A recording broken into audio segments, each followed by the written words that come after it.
Assalamualaikum warahmatullahi wabarakatuh. Bismillahirrahmanirrahim. Alhamdulillahi rabbil alamin. Alladzi jama'ana fi hadzal masjid al-mubarak, yang telah mengumpulkan kita di masjid yang diberkahi Allah, yang mengumpulkan kita di tempat yang mulia ini.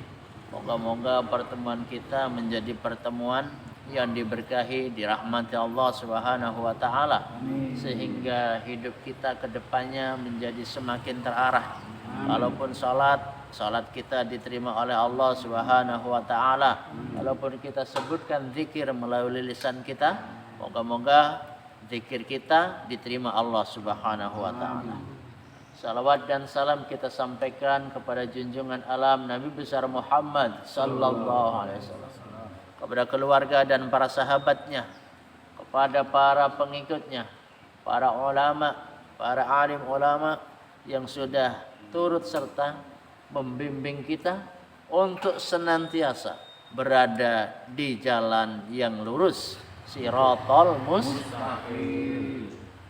mustaqim, jalan yang lurus atau jembatan yang lurus adalah jalan Shiratal ladzina an'amta, yaitu jalan yang engkau beri nikmat.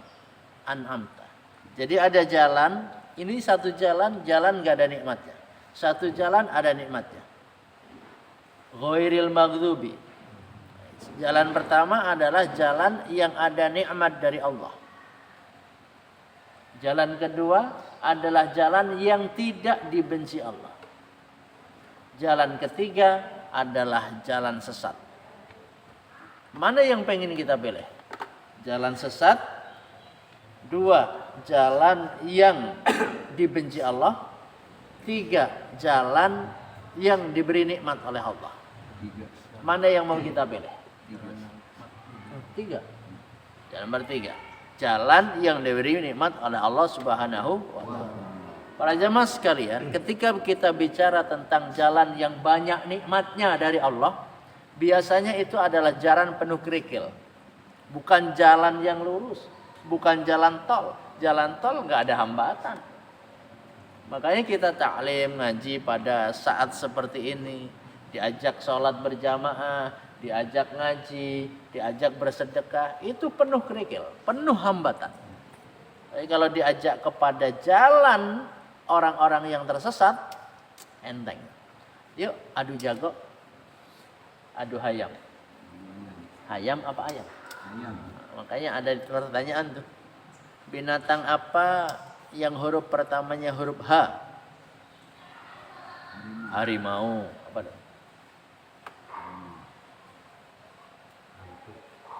Hantu, binatang.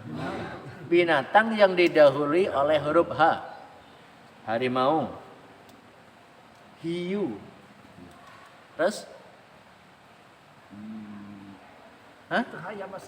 hayam, nomor 3 hayam. Itu ayam, hayam. Maka kita patut bersyukur nih, kayak gini nih. Ini telinga masih dengar zikir, masih dengar nasihat baik yang kata Allah dalam Al-Qur'an ya. Wa tawasau bil haq wa tawasau bis sabr. Maka kalau lagi doa minta lagi wudu membasuh telinga, itu minta kepada Allahumma ij'alni minal ladzina yastami'una al-qaula wa yattabi'una ahsanah. Ya Allah, jadikanlah aku termasuk orang-orang yang memperhatikan satu ucapan baik. Wa yattabi'una ahsanah, dan juga mengikuti ucapan yang baik. Jadi kalau kita hidup harus butuh banyak doa. Keluar rumah, baru keluar 5 langkah itu sudah harus mendoakan. Doakan apa aja, pokoknya keluarkan doa. Pakai bahasa kita. Pakai bahasa naon? Bahasa Indonesia. Pakai bahasa naon? Ya doa aja kayak ya gitu. Jadi kalau kita pakai bahasa Arab kadang menjadi salah. Kenapa? Kita nggak tahu artinya. Udah keluar rumah, pokok doa itu boleh pakai bahasa Indonesia. Sholat yang nggak boleh. Allahu Akbar diganti bahasa Indonesia. Gimana? Allah Maha Besar. Nggak boleh. Kurang mantep ya. Kalau doa boleh. Tapi sholat nggak boleh. Ya, paham nggak paham ya gitu aja dah bunyinya. Para jamaah sekalian yang dirahmati Allah Subhanahu wa taala. Amin. Amin ya rabbal alamin. Wah, enak banget nih. Kalau kita hidup begini dengerin ngaji sambil tidur, wes enak. Pengantin baru aja Pak enak. Pengantin baru. Ya, enak. Rasain aja bahwa Anda sedang dengar pengantin baru. Membayangkan aja udah enak Nikmatnya Pak. nikmatnya. Tapi kan udah pernah. Dunia milik kita berdua. Itu kalau lagi pacaran milik kita berdua. Kalau udah punya anak, nih sekarang tema kita adalah 7 pesan dari malaikat Jibril kepada Nabi Muhammad sallallahu alaihi wasallam. Yang pertama adalah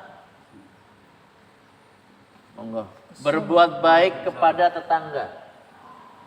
Karena Jibril alaihi salam yuwasi Rasulullah sallallahu alaihi wasallam. Adalah malaikat Jibril alaihi salam terus-menerus menasihati Rasul sallallahu alaihi wasallam bihusnil jiwari miraran, dengan berbuat baik kepada tetangga berkali-kali. Jadi berbuat baik kepada tetangga itu enggak cukup sekali. Kenapa? Itu ajaran Islam. Ajaran Islam itu semuanya berkali-kali. Udah ngaji? Udah. Ngaji lagi. Kalau cukup sekali, nah itu beda. Nah, aku mengaji. Merana. Ya nasib, ya nasib. Ditinggal istri. Ditinggal istri. Masya Allah. Na'udzubillah. Ya. Hatta dhannan nabiyyu, sehingga Nabi sallallahu alaihi wasallam mengira annahu sayuj'alu lil jari haqqun, bahwa tetangga akan diberi hak fil mirasi, di dalam waris. Saking seringnya malaikat itu berpesan kepada Nabi, sampai Kanjeng Nabi Muhammad sallallahu alaihi wasallam mengira jangan-jangan nanti harta kita harus wariskan ke malaikat, ke tetangga. Ruwiya, diriwayatkan an Ibni Umar, dari Ibnu Umar wa Aisyah radhiyallahu anhuma, qala, berkata, qala Nabi sallallahu alaihi wasallam bersabda, mazala Jibrilu yusini bil jari. Jibril senantiasa berwasiat kepadaku tentang tetangga. Hatta donantu annahu sayuwarrithuhu, rawahul Bukhari wa Muslim. Sampai-sampai aku menyangka bahwa ia akan menjadikannya sebagai ahli waris. Harta kita obor-obor kasih ke tetangga, kasih ke anak-anak aja udah habis. Mikirin tetangga. Diriwayatkan bahwa Imam Hasan Al-Basri kehilangan seekor kambing. Ulama ini. Ternyata yang mengambil adalah tetangganya tanpa izin. Namun beliau malah berkata, jika ia lapar lalu mengambil kambingku, maka dialah yang berhak atas rezekiku itu. Beda ya dengan kita. Kalau kambing kita dicuri oleh tetangga, kita ngomong apa? Memang udah kurang baik. Nyolong, bales nyolong. Orang nyolong itu baik apa jelek? Hah? Jelek. Kalau kita bales? Hah? Omongnya ada orang nempeleng kita. Baik apa enggak? Hah? Enggak baik. Bagus apa jelek? Jelek. Berarti kalau kita balas dia, nempeleng balas tempeleng, tendang balas tendang, ngata-ngatain balas kata-katain. Berarti kita sama nggak dengan dia? Sama. Tapi itu boleh.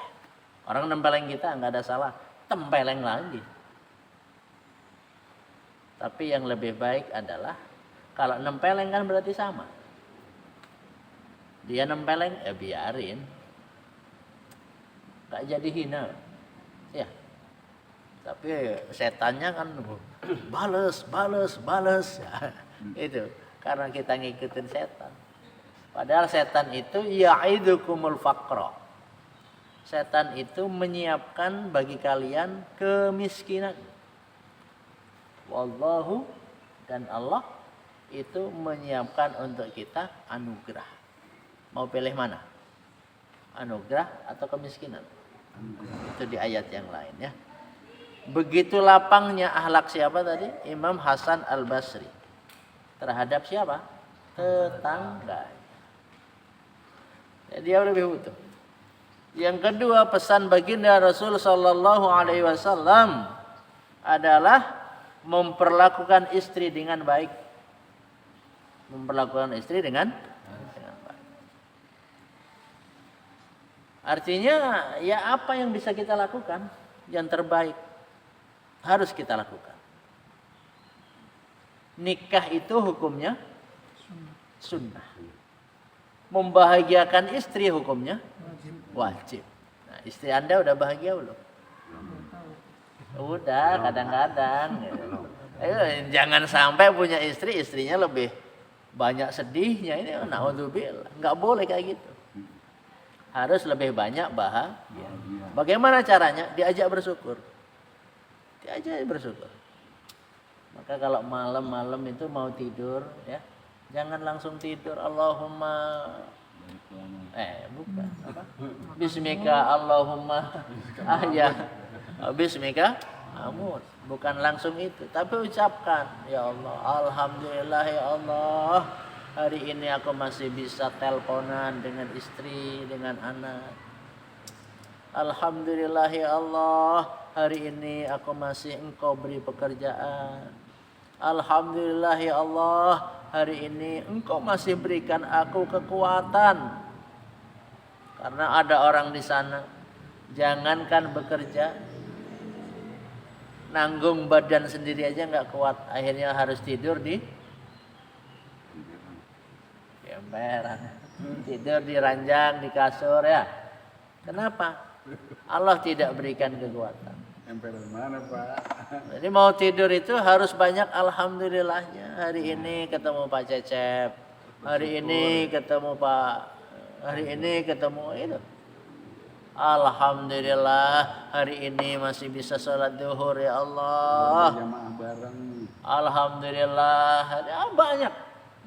Jadi jangan kita mengingat-ingat, apalagi ngomong sesuatu yang tidak sesuai harapan kita. Ya Allah, kenapa Engkau tadi enggak pertemukan aku dengan? Ya Allah, kenapa Engkau enggak berikan aku rezeki yang banyak? Ya Allah, itu udah banyak. Kenapa ngomong tidak banyak? Karena kita salah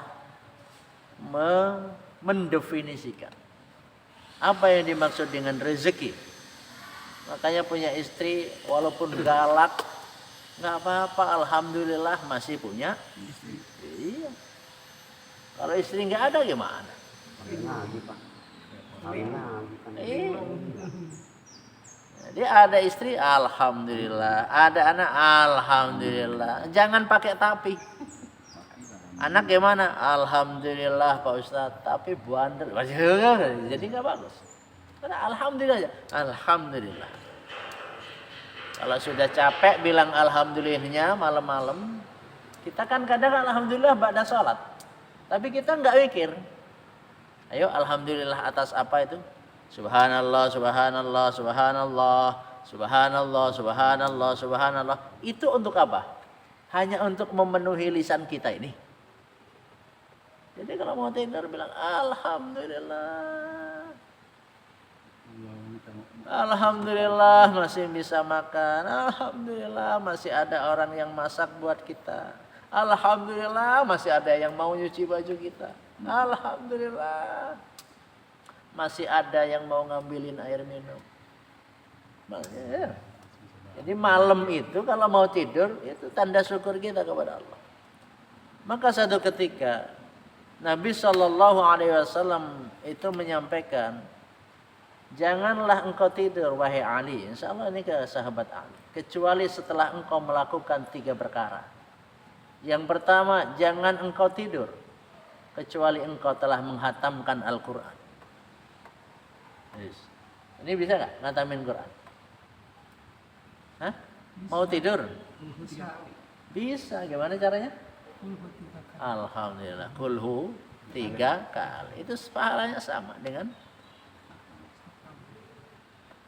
Janganlah engkau tidur wahai Ali sebelum engkau berhaji. Haji tiap malam. Nah, ternyata ada amalan yang pahalanya sama dengan ibadah haji. Janganlah engkau tidur wahai Ali sebelum engkau memaafkan dosa-dosa orang lain. Jadi sebelum tidur maafin semuanya. Sehingga kalau kita mati nggak ada orang yang berdosa kepada kita. Nah, kita mah nggak niat. Kadang-kadang bismika Allahumma ahya bismika amat aja lupa. Kenapa lupa? Karena nggak ngelatih. Ya. Yang kedua tadi apa? 7 pesan Rasul Shallallahu Alaihi Wasallam harus berbuat baik kepada istri. Wa ausa Jibril alaihi salam bi husni muasyarati zaujah. Dan malaikat Jibril mewasiatkan agar memperlakukan istri dengan baik. Sampai Nabi mengira bahwa perceraian akan dilarang. Cerai enggak dilarang. Tapi tidak disukai Allah.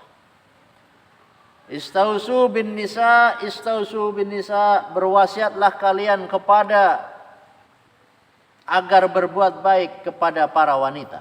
Muttafaqun alaih. Berbuatlah kalian kebaikan kepada para wanita. Jadi kalau punya istri ya dirawat. Gimana mau glowing? Beli bedak aja setahun sekali mau lebaran. Punya istri keleknya bau gak? Tune apa? Keleknya di tune up. Masya Allah. Leggingnya, Pak. Syekh Nawawi Al-Bantani dalam satu kitab beliau, kitab An-Nasaihul Ibad. Nah, beliau mengatakan, siapa yang lembut kepada istrinya, Allah akan lembut kepadanya di hari kiamat. Kalau kasar berarti kan kebalikannya. Berarti nanti Allah akan kasar. Beliau dikenal sangat memuliakan istrinya dan tidak pernah mengeraskan suara di hadapan istrinya. Mama di sini ya deket. Gak usah teriak-teriak. Apa lo ngatur-ngatur? Nah, ini bahayanya kayak gini. Akhirnya tidak ada di dalam rumah tangga itu kedamaian. Padahal rumah ahli surga itu adalah rumah yang tanpa teriakan. Makanya kalau ke kamar mandi siapin. Jangan udah di kamar mandi, Mama, handuk. Hampir semua rumah pengalaman. Minta handuk lah, minta sabun lah, minta sampo lah. Kemana odol? Habis. Maka karena nggak dipersiapkan. Yang ketiga adalah memperlakukan baik atau adil kepada budak. Udah punya budak? Nah, kalau di Bogor semua punya budak. Berapa budak? Anak. Budak. Nah. Usaha. Budak-budak kalian adalah saudara-saudara kalian. Maka Allah menempatkan mereka di bawah kekuasaan kalian. Maka barang siapa saudaranya berada di bawah kekuasaannya, hendaklah ia memberi makan sebagaimana yang ia makan. Hadis riwayat Bukhari dan Muslim. Maka kemudian ada satu riwayat bahwa seorang sahabat Nabi SAW yang bernama Umar bin Khattab radhiyallahu an melihat seorang tuan yang duduk di kursi sedangkan yang sedang duduk sedangkan budaknya berdiri. Kemudian sahabat Umar radhiyallahu an berkata, "Duduklah bersama dia. Tidakkah engkau ingat bahwa ia adalah saudaramu?" Itu budak. Tapi biasanya ya bawahan itu duduknya di bawah. Suruh ke kantor, nggak mau, duduk. Ya Pak, ya nggak mau. Padahal udah dipersilahkan Yang keempat, bersiwak. Punya siwak. Punya odol. Nah, kalau berodol, bersikat gigi, nggak punya siwak. Katanya dulu waktu di pesantren boleh pakai kain yang kasar. Handuk. Boleh. Atau kalau itu pakai tangan temennya. Oh gini ya. Gitu. Pakai tangan temennya tapi yang kasar. Kalau ustadz-ustadz kan tangannya halus. Jadi nggak boleh. Ini kasar nyapu mulu. Yang nyapu mulu, ngangkatin galon. Asalnya. Nah itu. Yang kudu yang kasar. Tapi anak-anak juga, anak wanita senang kasar. Gitu. Iya. Jadi pakai tangan atau pakai handuk. Kalau nggak punya siwak. Ini masalahnya mau dikasih siwak, itu nggak bisa jaga. Wa aksaru Jibril alaihissalam bil wasiyati bisiwak hatta dhanna an-nabiy annahu sayufradu. Malaikat Jibril sangat sering memberi wasiat tentang siwak kepada Nabi sallallahu alaihi wasallam sampai beliau mengira siwak itu akan diwajibkan. Ada hadisnya, as-siwaku madharatun lil fammi mardatun lirabbi. Siwak itu mensucikan mulut dan juga mendatangkan keridhaan Allah. Pengen diridhoi Allah, bawa siwak. Cuman akhirnya kan kelihatan jorok. Kenapa? Ya karena orang lain nggak pakai. Ya intinya kalau nggak ada siwak, apalagi harus pakai kayu arok. Nggak boleh siwak pakai kayu jati, itu nggak boleh. Apalagi siwak pakai besi. Oh, bisa berdarah-darah tuh gusinya. Laula an asyqa ala ummati la amartuhum bisiwak. Jika tidak memberatkan umatku, niscaya aku akan memerintahkan mereka untuk bersiwak. Hadis riwayat Bukhari Muslim. Kemudian Imam Nawawi itu juga senantiasa membawa siwak kemana-mana. Kita nggak pernah, karena nggak tahu. Jadi mau dapat ridho Allah itu gampang. Yang kelima, yang keempat apa? Yang pertama apa? Pesan Nabi, pesan Jibril, muliakan tetangga. Yang kedua, perbaiki istri, dipoles, direnov istrinya, makeover. Yang ketiga, istri kan wanita, perempuan. Yang keempat, siwak. Nah, yang kelima, akad. Yang kelima yaitu sholat berjamaah. Orang ini kadang kita ikut ziarah, orang nggak pada ikut jamaah. Padahal udah tahu pahalanya berapa? 27 derajat. Jadi Nabi SAW bersabda, sholatul jama'ati afdalu min sholatil fadzi bisab'in wa 'ishrina darajah. Salat berjamaah itu lebih utama daripada salat sendirian dengan keutamaan 27 derajat. Hadis riwayat Imam Bukhari dan Muslim. Yakin enggak tadi salat zuhur berjamaah diterima oleh Allah? Jangan ngomong insya Allah, ini kagak yakin. Karena Islam mengajarkan kita itu meyakini segala yang kita perbuat. Kalau nggak diyakini nggak jadi apa-apa. Anda doa, udah doa kan tadi zuhur? Yakin diijabah Allah nggak? Gimana ceritanya kok yakin? Emang doanya apa tadi? Subhanallah. Ketemu subhanallah itu zikir, doa. Tadi minta apa kepada Allah? Rezeki yang banyak. Memiliki rezeki Yang banyak. udah banyak belum? Belum. Tuh kan, berarti belum diijabah. Yang gampang itu doa, ya Allah, habis zuhur nih. Ya Allah, hadirkan Pak Teja di pengajian jam 1. Allah kabulkan. Ini nih kan kita udah ngaji nih ya. Senin kemarin hadir kan? Selama Senin sampai Senin hari ini pernah nggak Anda ngedoain temen yang nggak hadir? Sebut saja siapa? Ya Allah, moga-moga si IBN Senin depan bisa ngaji bersama kami. Nggak ada nih. Lisan kita nggak pernah mendoakan. Benar, Aiman? Ngedoain nggak? Kagak. Yang muslimin muslimat yaitu mudah-mudahan engkau ampuni ya Allah muslimin. Iya. Tapi doa khusus untuk saudara-saudara kita enggak. Bahkan orang yang sudah berjasa dalam kehidupan kita. Kita enggak ngedoain dia. Siapa? Orang yang ngasih makan kita setiap siang hari. Yang pernah didoain.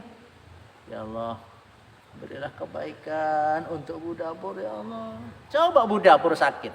Kewalahan enggak kita? Ya, setidaknya kita ngomong tuh di lisan. Ya Allah, sehatkanlah Budapur ya Allah. Sehatkanlah Budapur ya Allah. Sehatkanlah Budapur ya Allah. Dan anak-anaknya. Ya kalau anaknya sakit, Budapur sehat, kira-kira ngurusin dapur apa ngurusin anak? Anak. Dan kita harus bersyukur. Coba perhatikan. Ada salah satu dari teman dekat kita. Anaknya harus cuci darah. Cuci darah. Transfusi darah. Berapa itu biayanya? Juga biayanya. Biayanya besar. Kita ini nggak bersyukur. Coba kalau udah kayak Pak Cecep. Tapi kalau nggak punya iman, udah kayak Pak Cecep, diajak ngaji, kagak mau.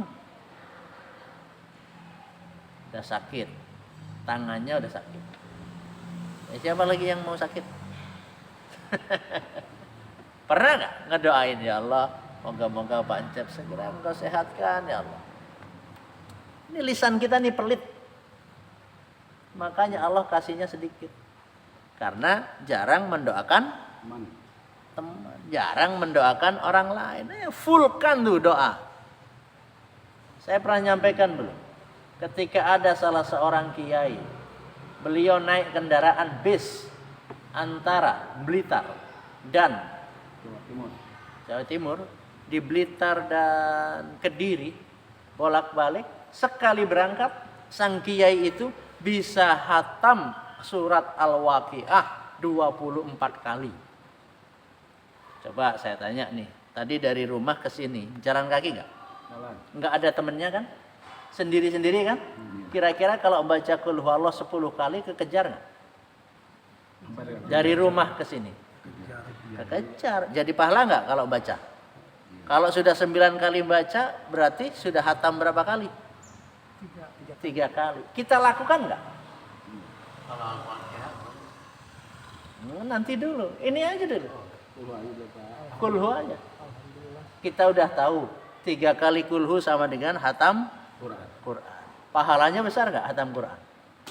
Udah besar. Udah tahu bahwa pahalanya besar. Tapi kita lakukan nggak? Enggak. Ternyata dari pagi sampai sekarang lisan kita banyak berdosa. Bukan banyak pahala. Ini ada penyampaian begini aja, ini anugerah. Kok bisa dapat sekarang ya? Kok bisa nyadar lagi ya? Kemarin-kemarin Anda kemana? Kemarin ngaji juga, tapi kok nggak ngebahas itu? Pahala, amalannya gampang. Ini di tengah jalan, di pinggir sambil jalan kaki menuju tempat kerja malah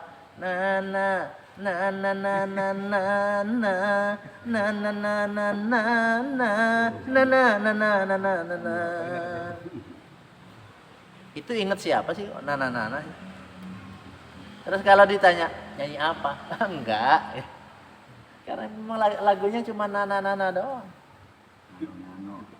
Apalagi dulu ada lagu bangun tidur lagi. Akhirnya orang itu termotivasi untuk tidur. Masih ingat gak dulu Pak Cecep ya? Angkatan ini, angkatan tua 70-an. Dulu ada lagu judulnya Gelas-Gelas Kaca. Nah kan, begitu lagu itu viral waktu itu, banyak itu pasangan yang menjadi cerai. Kenapa? Karena istrinya itu lagi sakit hati kepada suami, lalu sambil nyuci di dapur dia ngomong. pulangkan saja aku pada ibuku atau ayahku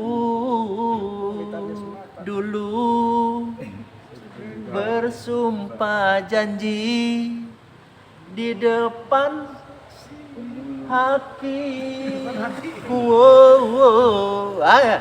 Namun semua tinggal cerita hati yang luka. Pak Imat, nyambung nggak lagu itu? Kalau belum berarti Anda masih muda. Bukan faktor itu aja, Pak. Iya, salah satunya. Faktor ekonomi. Faktor ekonomi mah sampai sekarang. Tapi setelah lagu itu nggak dilakukan, sedikit orang bercerai. Iya, banyak yang bercerai. Karena lagu-lagu itu banyak yang salah. Akhirnya suaminya dengar. Ya udah sono pulang. Dari kemarin juga disuruh pulang, kagak mau pulang. Nyanyi-nyanyi segala. Mau pulang nggak usah nyanyi, pulang aja. Ya. Oke, yang kelima apa? Sholat berjamaah. Udah tahu kan pahalanya? Udah. Pahala baca qul huwallah udah tahu? Udah tinggal ngamalin. Setiap kali hatam Quran, itu Anda harus mohon kepada Allah, ya Allah, dengan hataman Quranku ini, ya Allah, kabulkan permohonanku satu, ya Allah, jadikan istriku tidak cerewet lagi. Gak dikasih duit, yang namanya gak cerewet, kan udah berhasil kita. Gak punya duit, gak cerewet. Kita punya duit juga gak cerewet. Karena kalau cerewet itu kita gundah gulana. Iya mama, mau cari duit dari mana lagi? Apakah ayah harus ngerampok? Terus kata istrinya, ya kalau memang itu bagus buat kehidupan kita bisa makan hanya dengan ngerampok, ya udah ayah ngerampok aja. Udah buntu caranya. 27 derajat. Imam Ahmad bin Hambal tetap ke masjid berjamaah meski beliau sedang sakit. Imam Ahmad bin Hambal, beliau berkata, siapa yang mendengar azan lalu tidak datang tanpa uzur, maka imannya itu sedang sakit.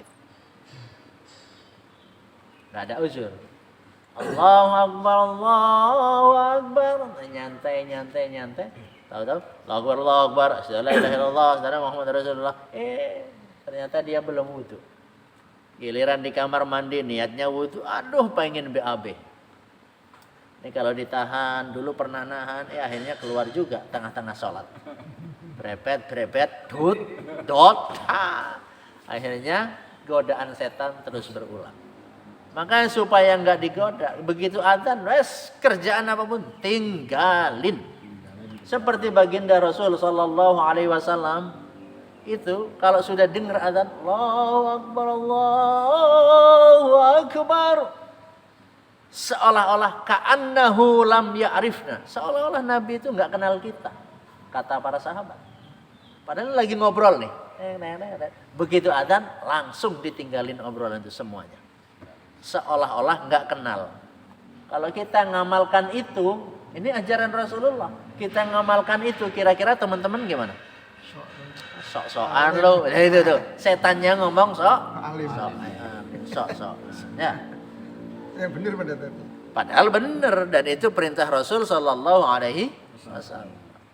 Maka para jamaah sekalian yang dirahmati Allah Subhanahu Wa Taala, pesan dari malaikat Jibril kepada baginda Rasul Sallallahu Alaihi Wasallam yang keenam adalah tentang salat tahajud. Wa umiran Nabi Sallallahu Alaihi Wasallam, Nabi Sallallahu Alaihi Wasallam diperintahkan bi qiyamil lail, dengan qiyamul lail, hatta dhahara ka'annahu la yanamu minhu, sehingga tampak seakan-akan seolah-olah Rasulullah enggak tidur malam. Kalau kita yang penting 1 rakaat sudah cukup. Imannya segitu. Maka kalau enggak bisa qiyamul lail, jangan tirakat pakai qiyamul lail. Kalau pengen dikabulkan doa-doa oleh Allah, sudahlah pakai wirid yang enggak berat-berat. Kayak kita mah kalau dikasih berat enggak apa. Ayo coba. Kemarin saya bilang Kalau Anda mau dikasih wiridan, dikasih zikir, itu mau yang pendek, yang sedang, atau yang panjang? Ini aku kasih kamu wiridan, maunya yang pendek, yang sedang, atau yang panjang? Hah? Yang pendek maunya. Apa? Ya udah. Qul huwallahu 3 kali itu pendek. Pahalanya besar. Tapi kan kita tahu, kalau kita kebutuhannya gede berarti kita mau nyembelih kerbau umpamanya. Masa pakai pisau dapur? Ya. Nah, ditendang gitu kan? Karena hanya pakai pisau dapur. Jadi intinya adalah ibadah kita harus panjang, harus banyak apabila kebutuhan kita juga besar, banyak. Ya, kalau hanya nyembelih entok, nyembelih ayam, itu nggak butuh banyak perjuangan, udah wirid aja dikit. Apa yang Anda penginkan? Saya pengen anak saya bisa bayar SPP untuk sekolah anak saya. Nah, itu sama dengan nyembelih ayam. Tapi zikirnya, wiridannya yang pendek-pendek aja. Gimana? Ya Allah, pendek. Ya Allah, pendek. Wa minal laili fatahajjat bihi nafilatal lak. Dan pada sebagian malam bertahajudlah sebagai ibadah tambahan bagimu. Asa ayyab asaka rabbuka maqaman mahmuda. Semoga dengan tahajud itu Rabbmu, Tuhanmu mengangkatmu maqaman mahmuda, di makom yang terpuji. Punya kedudukan terpuji. Bukan di hadapan manusia. Itu mah di hadapan manusia itu bonus. Di hadapan Allah punya kedudukan yang tinggi. Sama dengan orang yang sedang puasa, bau mulutnya seperti minyak kasturi. Tapi jangan kemudian lagi puasa manggil teman, "Hei, tadi yuk, naon?" Kasturi itu. Ini salah memahami hadis loh. Memahami hadis semau-maunya. Seorang ulama Al-Fudail bin Iyad berkata, jika engkau mampu bangun malam, itu karena dosa-dosamu. Jika kamu tidak mampu bangun malam, itu karena dosa-dosamu telah membelenggumu. Jadi kenapa orang ringan ibadah? Karena dosanya dikit. Kenapa dia ringan? Kok aneh ya? Udah tinggal di pesantren, diajak sholat jamaah aja susahnya. Itu karena dosa-dosa. Luar biasa. Dan itu bukan hanya orang yang kelihatan nggak punya ilmu, yang sudah punya ilmu, yang udah punya jabatan. Kita aja nggak tahu bahwa dia banyak dosanya. Scroll handphone, ini bisa saja. Makanya diajak jamaah juga berat. Kenapa? Dosanya banyak. Baru jamaah yang di siang hari, apalagi yang tidak kelihatan manusia malam hari. Kelihatan nggak? Hah? Emang bisa ngilang kita kalau malam? Nggak kelihatan. Maksudnya pada tidur. Wan nasu wasallu bil lail wan nasu niyam. Salatlah malam pada waktu manusia sedang tertidur. Ya enggak semua, tapi kebanyakan. Nasihat yang ketujuh adalah zikir kepada Allah Subhanahu wa taala. Wa kana Jibril, dan malaikat Jibril menekankan zikir kepada Allah sampai Nabi sallallahu alaihi wasallam merasa bahwa perkataan yang mengandung zikir, yang tidak mengandung zikir, ucapan, perkataan yang tidak mengandung zikir, itu adalah ucapan yang tidak ada kebaikannya. Jadi begitu kita ngomong, usahakan ada zikir dalam hati. Terus kira-kira kita kalau melihat seseorang, itu imam tiap hari, imam zuhur itu. Yang kita ingat apa? Kalau disebutkan Ustadz Yunus, langsung ingat nggak? Apa yang diingat? Kalau disebutkan Pak Yunus, beda lagi yang diingat. Kalau disebutkan kakek Yunus, beda lagi kan? Walaupun sama-sama Yunus. Jangan sampai kita menjadi seorang hamba yang apabila orang itu ingat kita, dia ingat kemaksiatan. Waduh, naudzubillah. Qala Nabi sallallahu alaihi wasallam, telah bersabda Nabi sallallahu alaihi wasallam, la yaq'udu qaumun yadhkuruna Allah illa haffathumul malaikah. Rawahu Muslim. Tidaklah suatu kaum, ini kaum bukan? Kaumnya siapa? Nabi Muhammad sallallahu alaihi wasallam. Mereka duduk berzikir kepada Allah, melainkan para malaikat mengelilingi mereka. Kerasa nggak dikelilingi malaikat? Apa rasanya? Damai, adem, mau tidur gampang. Apa itu? Anda itu ngomong damai, mau tidur mudah, itu karena nafsu atau gimana? Ya kan kita ngomong, kalau kita ngomong karena nafsu kita dosa. Maka mending kita diam. Fal yakul khairan au liyasmut. Maka lebih baik kita diam, mengatakan yang baik-baik, atau kalau nggak bisa ya udah diam. Maka hikmahnya dari Syekh An-Nawawi Al-Bantani adalah man lazima dzikra futihalahu babul ma'rifah. Barang siapa membiasakan berzikir, membiasakan nih, kita udah terbiasa belum? Maka akan dibuka baginya pintu ma'rifat.